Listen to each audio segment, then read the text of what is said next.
ये सब शिक्षक साथी बैठे हुए हैं मेरे, बताइए साहब क्या मुद्दा है आपका? सर मेरा नाम धर्मेंद्र सिंह है।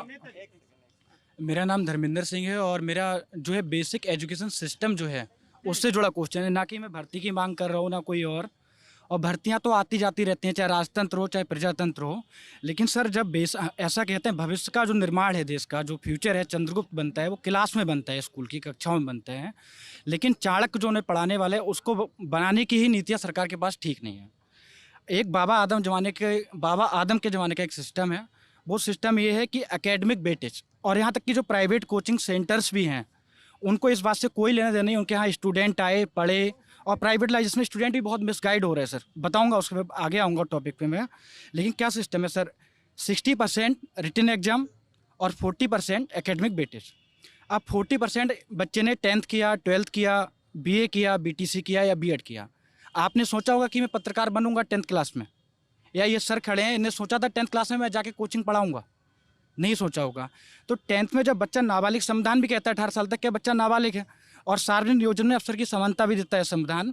तो ये कैसा वर्गीकरण है जिसे केंद्र सरकार भी खत्म कर चुकी है, दिल्ली सरकार भी, DSS भी, स्कूल के जिसकी एजुकेशन है टॉप में है आजकल इंडिया में, KBS और DSS भी, वो भी खत्म कर चुके हैं एकेडमिक वेटेज की व्यवस्था। मेन एग्जाम से सिलेक्शन होता है। तो फिर उत्तर प्रदेश में ये 10, 20, 50 साल पुरानी व्यवस्था क्यों चल रही है 1967 से अभी तक खत्म नहीं हुई व्यवस्था? दूसरी बात मेरी ये है, ये भाई साहब क्या नाम बताया? धर्मेंद्र सिंह सर। धर्मेंद्र जी बड़ी दुरुस्त बात कर रहे हैं, और ये बात मैं पूरे पश्चिमी और उत्तर प्रदेश और ब्रज के दौरे में मैंने पाई कि नंबर आजकल बड़े मैनेज हो जाते थे हैं। पिछले 10-20 साल से ये लगातार शिकायत मिल रही है।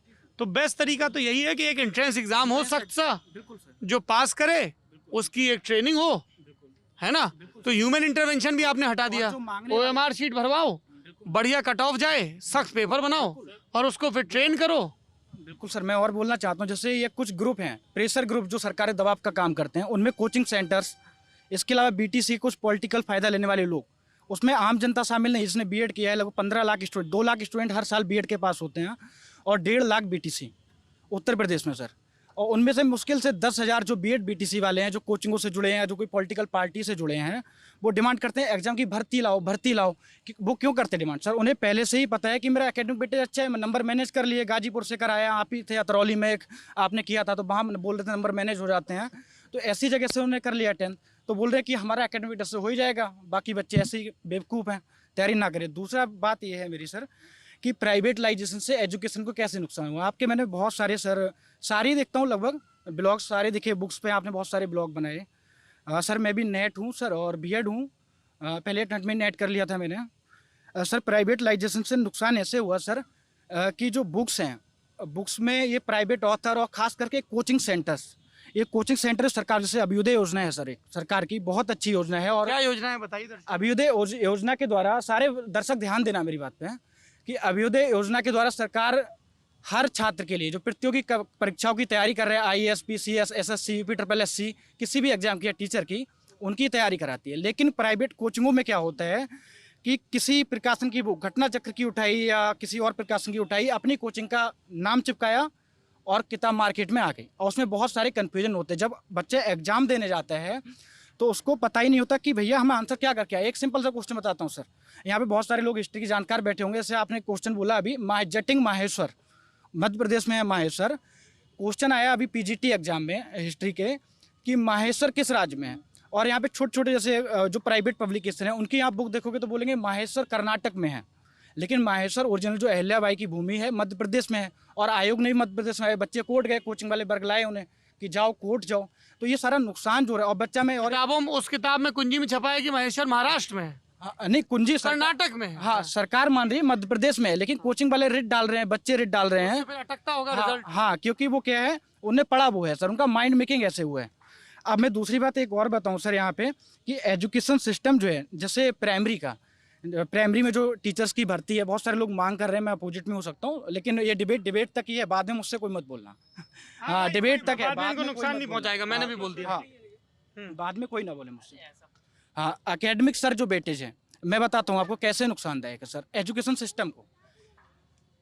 यहाँ पे ये भैया बैठे हैं, ये जो अंकल हैं, इनकी एज के लगभग 40-45 ईयर टीचर की एज है, टीचर बनने की, उत्तर प्रदेश में प्राइमरी शिक्षक बनने की। अब उसमें कोई बच्चा 2014 से ग्रेडिंग सिस्टम, ग्रेडिंग प्रणाली आप जानते होंगे, A grade, B grade, C grade, 2014 से ग्रेडिंग प्रणाली आई। और ग्रेडिंग के से पहले क्या होता था कि मार्क्स मिलते थे और प्रैक्टिकल भी स्कूल में नहीं होते थे, असाइनमेंट वाले मार्क्स। अब बच्चा कोई 2014 से पहले 10th पास किया, 2014 से पहले 12th किया या बीएड किया, उसके मार्क्स में अंतर होगा, और जो 2014 के बाद किया उसमें अंतर होगा। दूसरी बात कि अलग अलग बोर्ड के बच्चे टीचर का एग्जाम देते हैं, चाहे वो सीबीएसई हो, चाहे आईसीएसई हो, चाहे यूपी बोर्ड हो। अब उनका सबका जो ग्रेड, जो पैटर्न होता है, मूल्यांकन के जो मापदंड होते हैं वो अलग अलग होते हैं। तो फिर सरकार ये क्यों कर रही है? अभी तक सरकार ने क्यों खत्म नहीं किया ये एकेडमिक सिस्टम? सरकार को सीधे सीधे अभी इसका खत्म ना करने का कारण क्यों है सर? मैं कारण भी बताता हूँ। सरकार की जो अभी एक कमेटी बनाई गई जांच करने की, अब हाईलाइट कैसे किया गया, न्यूज़पेपर ने, मीडिया ने, कोचिंग संस्थानों ने हाईलाइट कैसे किया कि एक कमेटी बनी है, 51,000 शिक्षक भर्तियों का नोटिफिकेशन जल्द जारी किया जाएगा। ऐसा ना तो योगी जी ने अपने स्टेटमेंट में कहा और ना ही किसी क्या है ऑथेंटिक जो बेसिक शिक्षा सचिव थे और भी जो लोग थे, राजस्व विभाग के अध्यक्ष, जो समिति के सचिव अध्यक्ष हैं, उनने भी नहीं कहा। उन्होंने कहा कि समिति जो है सिलेबस पे जांच करेगी और जो रिक्त पद है उनका विवरण जुटाएगी, उसके बाद ही नई भर्ती का विचार किया जाएगा। अब उसे कैसे वो किया जा रहा है, मार्केटलाइज कैसे किया जा रहा है? 51,000 भर्तियाँ आएंगी क्योंकि उनकी दुकान चलेगी, उनकी कोचिंग शुरू हो जाएंगी। हाँ, उनकी दुकान चलेगी सर, दुकान चलेगी उससे।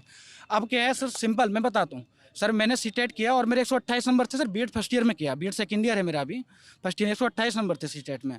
और मैं आपको बताऊँ एक सिंपल सा सर, बच्चा 6-7 ईयर्स की बुक पढ़े, सिंपल सा सीटेट पास हो जाएगा। और सर एक बात और बताऊँ, उत्तर प्रदेश के सिलेबस की टीचर भर्ती के, आप मेरी बात को अच्छे से असर करना, ये मैसेज कन्वे हो, पूरी बात अनकट जाएगी। हाँ, मैसेज कन्वे हो पूरे समाज में, क्योंकि समाज एकदम गुमराह हो रहा है सर, शिक्षा रीढ़ है उसकी। देखो सर, क्या मैं अभी बोल रहा था, सिलेबस, सीटेट का सिलेबस हाँ, सीटेट का सिलेबस में क्या है सर, उत्तर प्रदेश की जो सुपर टेट प्राथमिक अध्यापक भर्ती परीक्षा है जो, उसका सिलेबस में 14 सब्जेक्ट आते हैं सर। और 14 सब्जेक्ट ना तो केंद्रीय विद्यालय में आते हैं और ना ही डीएसएसबी में आते हैं, ना ही रीट में आते हैं, ना किसी भी एग्जाम में नहीं आते टीचर के। अब 14 सब्जेक्ट में क्या आता है सर बताता हूँ। 10 नंबर का मैथ आ गया, जो भी है नंबर हम जोड़, नंबर मैथ आ गया, एनवायरनमेंट आ गया, इंग्लिश आ गया, हिंदी आ गया, संस्कृत आ गया, यही सारे सब्जेक्ट होते हैं। लेकिन सर टीचर बनने के लिए आप बताइए मुझे, क्या सब्जेक्ट का ज्ञान होना योग्यता नहीं है क्या सर?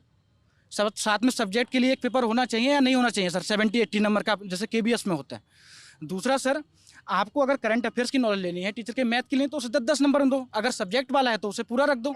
जैसे मान लिया मेरा सब्जेक्ट हिस्ट्री है तो हिस्ट्री का होना चाहिए मुझे, जैसे कि टीजीटी और पीजीटी जैसे हम लोग यूजीसी नेट में हाँ बिल्कुल सर। और दूसरी बात मैं एक और बोलता हूँ सर, अगर एकेडमिक वेटेज, ये बीटीसी वालों को बुरा लगता होगा लेकिन बुरा ना माने मेरी बात के लिए, तर्कपूर्ण है, तर्क दे सकते हैं भैया के सामने दोबारा से। एकेडमिक जो वेटेज है सर, अरे खड़े क्यों हो गए? मैं खड़ा हुआ, एक सेकंड, आप लोग बैठ जाओ, बैठो यार, जवान आदमी हो, इतने जल्दी थक गए, बैठ, आप बैठ जाओ। हाँ, ये हिंट था आपको कि आप रैप अप करो ताकि दूसरे रिस्पोंडेंट के पास जाऊं। बोलिए। अच्छा सर, एकेडमिक वेटेज है जो हर हाल में खत्म होना चाहिए, अन्यायकारी है, भेदभावपूर्ण है और ये सारे बच्चों को समानता के अवसर नहीं देता। और बहुत नई बात बोली और ये इस बात में तर्क भी बहुत दिए जी। बड़े भाई हमारे जो है इन्होंने बीएड किया है और नाम किशन कुमार मिश्रा सर। और सर हम इनकी बड़े भाई की बात से बिल्कुल असहमत हैं इस एकेडमिक को लेके। हमारे बीटीसी में नंबर अच्छा है, इसमें हमारा दोस्त है सर। 12th में हमारा अच्छा है, हमारा दोस्त है इसमें। 10th में हमारा अच्छे नंबर है, हमारा दोस्त है इसमें। एक सेकंड, किशन नाम बोला ना, उन्होंने ये कहा है, एक सेकंड सुन तो लीजिए। अरे थोड़ा धैर्य रखो भाई, बोलते हो तो सुनने की भी सलाह। मैं उसको कंटेक्स्ट दे दूं। उनका ये कहना है कि जैसे आपके 10वीं 12वीं बीटीसी में अच्छे नंबर आए, कई लोग दूसरी तिकड़मों से अच्छे नंबर ला रहे हैं, तो आप भी नहीं चाहोगे कि आपकी तुलना उनके साथ हो? अगर आप पढ़ने में अच्छे हो तो आप एग्जाम भी पास कर लोगे ना। सर हमारा सर कहना ये है कि बड़े भैया ने बीएड किया है, ठीक है, तो इनका ये कहना है कि बीटीसी वालों का जो अगर मेरिट खत्म किया जाए तो उसमें बीटीसी वाले अभी क्या है कि मेरिट जो एकेडमिक का जुड़ता है अभी, उसमें बीटीसी वालों को सिलेक्शन के चांस ज़्यादा होते हैं और बीएड वालों के चांस कम होते हैं। अब सर इसमें अन्याय, बहुत बड़ी बात ये है कि बीटीसी वाले केवल प्राइम नहीं जा सकते हैं, बीएड वाले 6 मौके हैं। बताएं सर, 1 बराबर 6 कैसे हो सकता है? क्या बीटीसी को संरक्षित नहीं किया जाएगा सर? बीटीसी करा क्यों नहीं सर? एक साल में हर साल 1,60,000 बच्चे बीटीसी करते हैं, उनके केवल 1 में मौका मिलता है, बीएड वालों को 6 में मौका मिलता है। अब वो भी वैकेंसी आती नहीं है, तो हम लोग क्या करें सर? संरक्षित नहीं किया जाएगा और नंबर हमारे अच्छे हैं तो आपके भी नंबर अच्छे होने चाहिए। इसमें सर किस सर एक बात उन्होंने की कि जो है सब्जेक्टिव पेपर होना चाहिए। सर इनको पता होना चाहिए प्राइमरी का शिक्षक जो है सारे सब्जेक्ट पढ़ा सकता है। इस कारण जो है जो करंट अफेयर है और सारे भूगोल हैं, ये सारे सब्जेक्ट का एग्ज़ाम होना भी ज़रूरी है। ऐसा ही कि नहीं, इसके लिए आपको अगर एक सब्जेक्ट का पेपर देना है तो आप पीजीटी दीजिए, नेट दीजिए। मैं सर क्षमा चाहूंगा। अरे ये औपचारिकताओं मत पढ़ो, क्षमा बड़े भाई छोटे भाई सीधे मुद्दे पे आओ। जी कट्टू सर, ज्ञान समग्र रूप से होता है सर। ज्ञान जब प्राइमरी में दिया जाता है तो एकीकृत रूप में दिया जाता है, बच्चा कॉलम में ग्रहण नहीं कर सकता। तो इसलिए बच्चे को जो एसएसटी देना है तो सब्जेक्ट नहीं होता एसएसटी 5 से नीचे, तो उसे हम एनवायरनमेंट से जोड़ के ही देंगे। तो इसलिए सब्जेक्ट का ज्ञान होना सबसे जरूरी है, इसीलिए सेंट्रल गवर्नमेंट ने अपने यहाँ लागू कर रखा है सर। और जो है मेरी बीटीसी को खत्म करने के लिए सारी एकेडमिक खत्म करो, रिटर्न्स पे लाओ, जिससे केंद्र में सबका खत्म करके सीधे एक टेस्ट करो। उस पर हमको कोई मतलब नहीं कि जो अगर आप खत्म कर देते ठीक सर, है। जी, और इसमें कुछ हमें बोलना सर चाहते हैं? कोई दिक्कत नहीं है, बीटीसी में जो है एकेडमी खत्म कर दीजिए प्राइमरी में, लेकिन बीटीसी वालों को बीटी का मौका दीजिए आप। सर हमने बीटीसी वालों को सर हमने जो आपको एप्लीकेशन दी उसके बारे में 1 मिनट सुन लीजिए। हाँ, बोलिए। सर जो सर प्राथमिक शिक्षक भर्ती है, लगातार कमेटी बनाई है गवर्नमेंट ने, और जो है उसके ऊपर जो है नई शिक्षक भर्ती अभी तक नहीं आई है सर।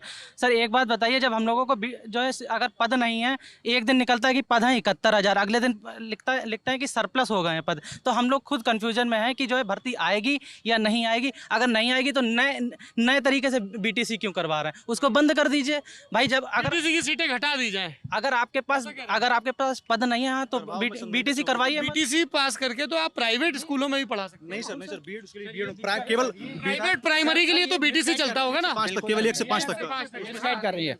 बीटीसी पढ़ के केबीएस में ही पढ़ा सकते हैं। पहले ही जब बीटीसी करने से पहले योग्यता लिखी होती है कि प्राइमरी शिक्षक बन सकते हैं। बीएड से जब फॉर्म भरता है बच्चा, बीटीसी में लिखा है ना कि पहले प्राइमरी ही लिखा होता है सर। चलिए लंबा विषय। जी मैडम आइए आगे, आप बता रही थी कुछ, आपका विषय है, क्या नाम है आपका? सर मैं सर के अगेंस्ट हूँ, मेरा नाम सर के अगेंस्ट है, बढ़िया हाँ। बोलिए। सर वो बीटीसी के मतलब खिलाफ हैं, मैं बीटीसी खुद करे हुई हूँ। वो बीटीसी खिलाफ नहीं, वो ये कह रहे हैं कि Academic सब, खत्म हो जाना चाहिए। वो ये कह रहे हैं कि एंट्रेंस टेस्ट दीजिए, जो टेस्ट पास करे। Academic से क्या जॉब मिल जाएगी खाली, या तो वो कह रहे हैं एकेडमिक खत्म सर कर दो। वो चीज ठीक है, लेकिन अगर आपका रिटन एग्जाम अच्छा नहीं हुआ है तो एकेडमिक आपकी अच्छी है, तो वो दोनों जगह अपना अपना इम्पोर्टेंस है ना उसका, इसलिए आप कह रहे हो दोनों का बीटेज होना चाहिए। दोनों का होना चाहिए। हाँ। और दूसरा सर बोले कि सब्जेक्ट वाइज होना चाहिए। छोटा बच्चा है, वो एक टीचर से कोई भी सब्जेक्ट के बारे में पूछ सकता है, मतलब किसी भी सब्जेक्ट के बारे में उसकी जिज्ञासा होगी, किसी भी टीचर से पूछ सकता है। तो हमको सब चीज़ का प्राइमरी लेवल पर तो होना चाहिए ना ज्ञान। और सब्जेक्ट वाइज पेपर हो तो रहा है जूनियर का, वो दीजिए आप। हाँ।